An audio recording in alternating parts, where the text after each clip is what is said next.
तो कहानी की शुरुआत में यूक्रेन की पुरसकून जगह को दिखाया जाता है, जहाँ पर मैकोला नाम का एक आदमी छोटी सी झोपड़ी में अपनी बीवी के साथ रहा करता था। दोनों अपनी जिंदगी में बहुत खुश थे। मैकोला की बीवी आर्ट्स ड्राइंग किया करती थी। वो लकड़ी को तराश कर चीजें बनाया करती थी। वो लकड़ी का एंजल फरिश्ता बनाकर मैकोला की बाजू पर बांध देती है। मैकोला पास वाले स्कूल में मैथ्स पढ़ाया करता था। वो अपनी साइकिल पर बच्चों को पढ़ाने जाता था। मैकोला के घर में कोई भी इलेक्ट्रॉनिक की चीज नहीं थी। जब वो स्कूल में होता था तो ब्रेक के वक्त टीवी पर खबरें सुना करता था। ऐसे ही एक दिन वो टीवी पर खबर सुनता है कि रशिया में लोगों को मारा जा रहा है और रशिया यूक्रेन पर हमला करके उस पर कब्जा करना चाहती है। अब ये खबर सुनने के बाद मैकोला अपनी क्लास में बच्चों को पढ़ाने चला जाता है, जहाँ पर वो बड़े ही प्यार से बच्चों को पढ़ाया करता था। पर यहीं पर इस क्लास में एक बदमाश लड़का था जो मैकोला को बिल्कुल भी पसंद नहीं करता था। वो हर वक्त इन इरादों में रहता था कि कैसे मैकोला को स्कूल से बाहर निकाला जाए, पर उसने कभी भी उस लड़के की हरकतों पर गुस्सा नहीं किया था। एक दिन मैकोला जब स्कूल पढ़ाने जा रहा था, तभी रास्ते में कुछ सोल्जर्स फौजियों को देखता है, जिन पर ये ज्यादा ध्यान तो नहीं देता और स्कूल चला जाता है। पर जैसे ही ये स्कूल आता है तो देखता है सारा स्कूल खाली था। तब ये टीवी पर खबर सुनता है कि रशियन आर्मी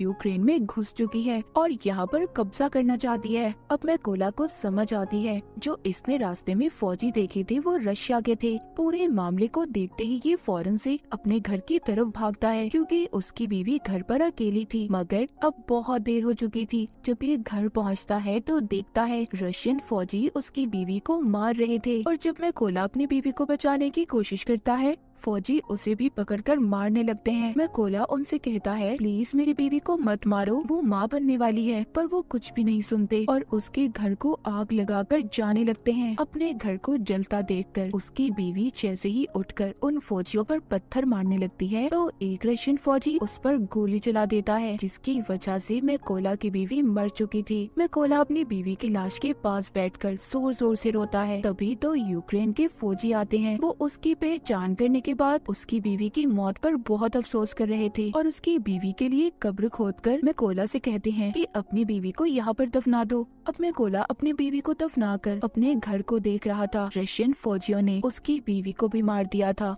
और उसके घर को भी जला दिया था, इसीलिए अब वो बदले की आग में जल रहा था। वो रशियन फौज से बदला लेना चाहता था, इसीलिए अब वो यूक्रेन के फौजियों से कहता है कि प्लीज मुझे भी आर्मी में शामिल कर ले, मैं भी फौजी बनना चाहता हूँ। ये सुनकर वो फौजी मैकोला को अपने साथ ले गए थे, पर जाने से पहले मैकोला अपने पास लकड़ी का एंजल रख लेता है जो उसकी बीवी ने उसकी हिफाजत के लिए बनाया था। जब ये बेस पर आता है तो यहाँ के कमांडर इसको आर्मी में शामिल नहीं करते, कहते हैं कि क्या पता ये कोई जासूस भी हो सकता है। पर मैकोला कमांडर को बताता है कि रशिया की फौज ने मेरी आंखों के सामने मेरे घर को जला दिया और मेरी बीवी को भी मार दिया, इसीलिए मेरे पास जीने की अब कोई वजह नहीं है। मैं रशिया की फौज को मार कर ही सुकून का सांस लूंगा। मैं अपने मुल्क को बचाऊंगा ताकि रशिया की फौज यहाँ पर किसी और के घर को ना उजाड़े। ये सुनकर कमांडर मैकोला को आर्मी में शामिल करने के लिए तैयार हो गया था। उसकी ट्रेनिंग अब शुरू हो जाती है। मैकोला को बंदूक के बारे में कुछ भी नहीं पता था।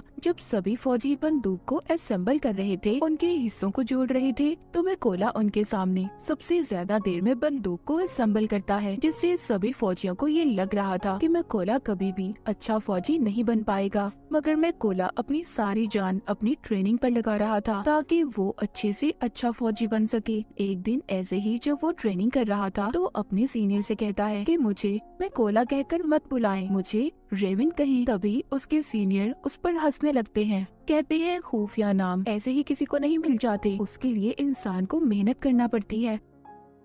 अब मैकोला पूरी जान से ट्रेनिंग कर रहा था। रात को जब सभी सिपाही सो रहे होते थे तो तब भी मैकोला अपनी प्रैक्टिस करता रहता था। एक दिन उनका कमांडर सबसे कहता है कि हमारे पास स्नाइपर निशानेबाज की कमी है, कौन है जो तुम में से स्नाइपर बनना चाहता है? इनमें से बहुत कम लोग थे जो अपना हाथ ऊपर करते हैं। इन्हीं में से मैकोला भी था जो अपना हाथ ऊपर करता है। सभी उसे देखकर हंस रहे थे। कमांडर उसे कहता है, तुम्हें तो बंदूक भी सही तरह से असेंबल नहीं करने आती, तो तुम क्या स्नाइपर बनोगे? मैकोला कहता है, मैं एक अच्छा स्नाइपर बन सकता हूँ, आप मेरा कोई भी टेस्ट ले सकते हो। कमांडर उसको टेस्ट लेते हुए कहता है कि तुम्हें सिर्फ 20 सेकंड में इस बंदूक को असेंबल करना होगा। अब मैकोला अपनी आंखों पर पट्टी बांधकर बंदूक को जोड़ना शुरू करता है और सिर्फ 18 सेकंड में उसने बंदूक को असेंबल कर दिया था। ये देखकर सभी हैरान हो गए थे। जो लोग पहले इस पर हंस रहे थे वो अब इसके लिए तालियां बजा रहे थे। इसके बाद मैकोला की स्नाइपर की ट्रेनिंग शुरू हो गई थी। वो जी जान लगाकर स्नाइपर की ट्रेनिंग कर रहा था। वो दिन भी आ गया था जब सभी स्नाइपर्स को उनकी बंदूकें दी जाती हैं। जहाँ पर सबको अच्छे मॉडल की बंदूकें दी गई थी, वहीं पर मैकोला को पुरानी बंदूक दी जाती है जो सही से काम भी नहीं करती थी। जब मैकोला अपने सीनियर से कहता है कि सर मुझे भी नई बंदूक चाहिए, तो उसका सीनियर उसे गुस्से से जवाब देता है, कहता है कि पहले तुम्हें खुद को साबित करना होगा कि तुम एक अच्छे स्नाइपर हो, तभी तुम्हें बंदूक दी जाएगी। अब सबकी ट्रेनिंग शुरू हो गई थी। इनका सीनियर सबसे कहता है, जब तुम अपना निशाना लगा रहे होगे तो तुम्हें चाहे कोई भी परेशानी आ जाए, तुम अपने टारगेट से नहीं हिलोगे और अपने टारगेट पर पूरा ध्यान लगाकर निशाना लगाओगे। सीनियर सभी के पास बारी बारी जाता है और सबके पास गोलियां चलाता है। जो भी स्नाइपर जरा सा भी गोली लगने के डर से हिलता है उसको ट्रेनिंग से बाहर कर दिया गया था। जब सीनियर मैकोला के पास जाकर गोली को चलाता है तो उसे कोई भी फर्क नहीं पड़ता, वो जरा सा भी नहीं हिला था। जब वो अपने टारगेट पर निशाना लगा रहा था तभी सीनियर उसके पास आकर कहता है कि तुम अपने टारगेट को सिर्फ एक दफा ही देख सकते हो और उसकी आंखों के आगे कुछ रख देता है। अब मैकोला जब निशाना लगाता है तो उसका निशाना चूक गया था, मगर सब जानते थे कि अगर मैकोला को नई बंदूक दी जाती और आंखों के आगे कुछ न आता तो उसका निशाना लग जाता। रात को स्नाइपर का नाइट शूट टेस्ट होता है जिसमें इन्हें रात के अंधेरे में अपने टारगेट को देखकर उस पर निशाना लगाना था। ये फ्लेयर गन को चलाकर सबको एक ही बार उनका टारगेट दिखाया जाता है। सब निशाना लगाते हैं पर मैकोला निशाना नहीं लगाता। वो अपने दिमाग में फासले को देखकर मीटर का अंदाजा लगाकर फिर निशाना लगाता है, जिससे उसका निशाना बिल्कुल ठीक लगता है, जो आज तक किसी ने नहीं किया था। वो मैकोला ने कर दिखाया था। सबका अब रिजल्ट आ चुका था। सीनियर मैकोला को सैल्यूट करता है और कहता है तुम पास हो चुके हो। जिसके बाद कर्नल मैकोला से कहते हैं अपने सभी जरूरी सामान को पैक कर लो, तुमने एक जरूरी मिशन पर जाना है। मैकोला का पहला मिशन ये था कि पास ही एक चेक पॉइंट पर रशियन आर्मी ने कब्जा किया हुआ था जिसको इन लोगों ने उनसे छुड़वाना था। मैकोला अपने साथियों के साथ उस जगह पर पहुंच जाता है। इन सबको एक एक टारगेट दिया गया था। सभी अपनी पोजीशंस ले लेते हैं जहाँ पर बैठकर इन्होंने निशाना लगाना था। जब ये इन पर शूट करने वाले थे तो देखते हैं एक गाड़ी चेक पॉइंट की तरफ जा रही थी। कर्नल सबको गोली चलाने से मना करते हैं। वहीं पर रशियन आर्मी गाड़ी को रोक लेती है जिसमें एक कपल कहीं पर जा रहा था। रशियन आर्मी ने उन लोगों का पासपोर्ट ले लिया था और उन्हें काफी बुरी तरह से मारने लगते हैं। ये देखकर कर्नल सभी स्नाइपर को गोलियां चलाने का कहता है और एक ही झटके में सभी स्नाइपर रशियन आर्मी को मार गिराती है। इनका पहला मिशन पूरा हो गया था। ये सभी खुशी खुशी अपने बेस पर वापस आ गए थे। जब मैकोला अपने बाकी साथियों को देखता है तो वहाँ पर कोई भी नहीं था। उसे पता चलता है कि वो दूसरे मिशन पर है। मैकोला को ये भी पता चल गया था कि उस मिशन में इसके बहुत से साथी भी मर गए हैं और उन सबको एक ही रशियन स्नाइपर ने मारा है जो रशियन आर्मी का सबसे बेहतरीन स्नाइपर है। कुछ दिन के बाद इनका दूसरा मिशन भी शुरू हो गया था। ये सभी उस जगह पर पहुंच जाते हैं जहां पर रशियन आर्मी कब्जा करने वाली थी। सबसे पहले मैकोला हर जगह पर अपने साथियों के साथ बॉम्ब लगा देता है और फिर घास में छुपकर रशियन आर्मी का इंतजार करने लगता है। कुछ वक्त के बाद रशियन आर्मी उधर आने लगी थी। तभी मैकोला देखता है उन रशियन फौजियों में मैकोला का एक स्टूडेंट भी था जो स्कूल में इसे परेशान किया करता था। ये वही बदमाश लड़का था और अब वो रशियन आर्मी में शामिल हो चुका था। जैसे ही कर्नल इन्हें शूट करने का कहते हैं तो मैकोला थोड़ा सा घबरा गया था क्योंकि ये अपने स्टूडेंट को मारना नहीं चाहता था, पर फिर भी ये अपने सभी जज्बात को साइड पर रखकर गोली बॉम्ब वाली जगह पर चला देता है जिससे बहुत बड़ा धमाका होता है। सभी रशियन फौजी मारे जा चुके थे। बाद में कर्नल जब मैकोला के पास आते हैं तो पूछते हैं तुम क्या सोच रहे थे। मैकोला बताता है कि उन रशियन फौजियों में मेरा एक स्टूडेंट भी था। कर्नल कहते हैं कि वो उस लड़के ने चुना है कि वो गद्दारों में शामिल हो गया, इसीलिए तुम्हें उसके लिए बुरा मानने की जरूरत नहीं है। इसके बाद ये वापस से बेस पे आ चुके थे। कर्नल ज्यादातर अपना वक्त अब मैकोला के साथ ही गुजारते थे क्योंकि अब कर्नल पूरी तरह से मैकोला पर यकीन करने लगे थे। कर्नल मैकोला को बताते हैं कि मेरी 2 बेटियां हैं और उन्हें नहीं पता कि मैं आर्मी में कर्नल की पोस्ट पर हूँ। उनको मैं ये कह कर आया हूँ कि मैं बहुत बड़ा बिजनेस करता हूँ और मेरी बीवी ने भी मेरी बेटियों को नहीं बताया। ये सुनकर मैकोला भी अपनी बीवी की कर्नल को आखिरी निशानी दिखाता हुआ काफी दुखी हो जाता है।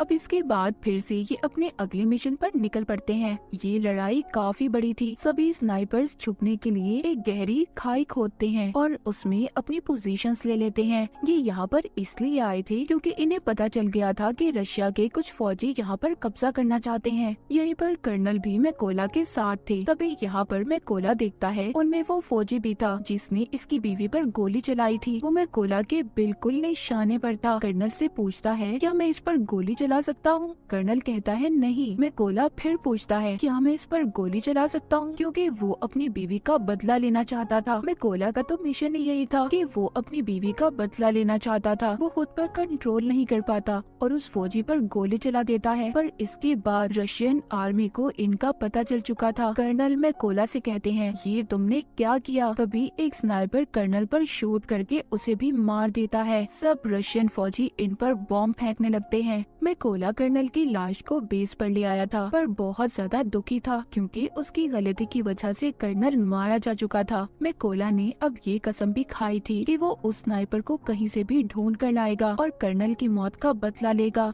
इसलिए वो अगले मिशन के लिए अकेला ही निकल गया था। उसको उस स्नाइपर की जगह के बारे में भी पता चल जाता है। वो अब अपने टारगेट को फिक्स करके एक स्नाइपर को मार गिराता है पर वहाँ पर एक स्नाइपर मैकोला पर गोली चला देता है जो उसको लगती तो नहीं पर वो जख्मी हो गया था। लेकिन स्नाइपर को भी मैकोला ने मार दिया था। अब क्योंकि वो जख्मी था इसलिए खुफिया जगह पर जाकर अपने जख्म के ठीक होने का इंतजार करने लगता है। तभी उसे अपने हेड की कॉल आती है जो बताते हैं कि हमें उस स्नाइपर का पता चल चुका है जिसने कर्नल को मारा था। तुम जल्दी से बेस पर आ जाओ। मैकोला अब बेस पर आ चुका था। जब इनकी ट्रेनिंग शुरू होती है तो इन्हें बताया जाता है कि वो स्नाइपर बहुत ही खतरनाक है। उसका निशाना आज तक गलत नहीं लगा। हेड यहाँ पर ये भी बताते हैं कि वो पहले यूक्रेन के फौजियों को मारता है फिर उनकी वीडियोस बनाकर इंटरनेट पर डालता है ताकि यूक्रेन आर्मी हार मान ले। हेड बताते हैं कि हम 2 ग्रुप्स में जाएंगे। बिल्डिंग के अंदर वो स्नाइपर है, हम वहाँ पर जाकर उन पर हमला करेंगे। तभी मौके का फायदा उठाकर मैकोला उस स्नाइपर को मार देगा। प्लान बन जाने के बाद ये सब लोग ऐसा ही करते हैं। सभी उस जगह पर जाकर अपनी अपनी पोजीशंस ले लेते हैं और ये रशियन का ध्यान भटकाने में कामयाब हो जाते हैं और मैकोला इसी बात का फायदा उठाकर अंदर जाकर रशियन स्नाइपर को मार देता है। मैकोला अपने साथियों से कहता है कि मेरा रास्ता साफ कर दो। ये सुनकर सभी मैकोला के साथी रशियन आर्मी पर गोलियां चलाकर उन्हें मार देते हैं। अब अंदर जो स्नाइपर छुपकर बैठा था जिसको मैकोला मारने आया था वो सोचता है कि कोई भी फौजी उसकी बात का जवाब नहीं दे रहा। जब ये ऊपर छत पर चेक करने जाता है तो वहाँ पर जो रशियन स्नाइपर था वो मर चुका था। ये देखकर वो वापस से अपने पोजीशन पर आ जाता है। जब वो सामने मैकोला की बीवी का बनाया हुआ एंजल देखता है तभी मैकोला ऊपर से छलांग लगाकर उस स्नाइपर को मार देता है। जब दूसरे स्नाइपर को थोड़ी आवाज आती है तभी मैकोला उसके पास भी एक बॉम्ब फेंकता है और उस स्नाइपर का काम भी तमाम हो चुका था। लेकिन यहाँ पर हम देखते हैं जब वो स्नाइपर छत पर चेक करने गया था तो उसने फोन करके रशियन आर्मी को बुला लिया था। इसलिए रशियन आर्मी उधर आ रही थी। किसी को भी नहीं पता था कि उनके स्नाइपर मारे जा चुके हैं। इसलिए जब वो अपने स्नाइपर को कॉल कर रहे थे तो कॉल में गोला उठाता है और उन्हें कहता है कि तुम्हारा वक्त अब खत्म हो चुका है। ये कहकर वो रशियन के ट्रक ड्राइवर पर गोली चला देता है जिसमें सभी रशियन फौजी बैठे थे। इसीलिए अब वो बाहर आ गए थे लेकिन ये नहीं जानते थे कि यूक्रेन के स्नाइपर इन पर पहले ही निशाना लगाकर इंतजार कर रहे थे। तभी वो सब इन पर गोलियों की बारिश कर देते हैं। सभी को मारने के बाद मैकोला अपनी बीवी की कब्र पर जाकर उदास मन से कहता है कि मैंने तुम्हारे कातिलों और अपने दुश्मनों से बदला ले लिया है मगर अब मुझे अपने मुल्क की हिफाजत करनी है, इसीलिए मुझे अब जाना होगा। इतना कहकर वो अपने अगले मिशन पर निकल जाता है और यहीं पर स्नाइपर द व्हाइट रिबन की कहानी खत्म हो जाती है।